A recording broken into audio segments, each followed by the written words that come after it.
குறுக்கு வழி அரசன். ஒரு நாட்டில் அரசர் இறந்துவிட அரசருக்கு வாரிசில்லாமற் போனது. அரசவையில் மாற்று அரசரை தேர்வு செய்ய விரும்பினர்.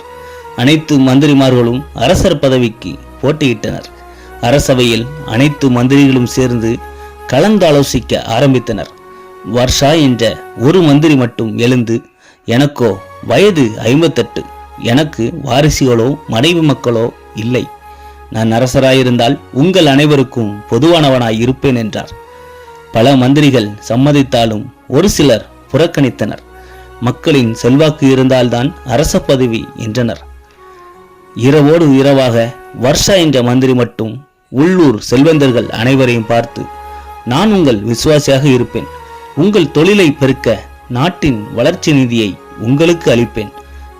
உள்ளூர் கிராம மக்களை எனக்கு ஆதரவாக்க வேண்டும் என்றான். அதேபோல் உள்ளூர் மக்கள் முன்னிலையில் வர்ஷா மந்திரி நாட்டின் வறுமையை ஒழிப்பேன் என வாக்கு கொடுத்தார். அரசராக வர்ஷா மந்திரி தேர்வு செய்யப்பட்டார். வர்ஷா அரசரின் ஆட்சியை பற்றி கேள்விப்பட்ட பக்கத்து நாட்டு அரசர் அந்த நாட்டிற்கு சுற்றுப்பயணம் சென்றார்.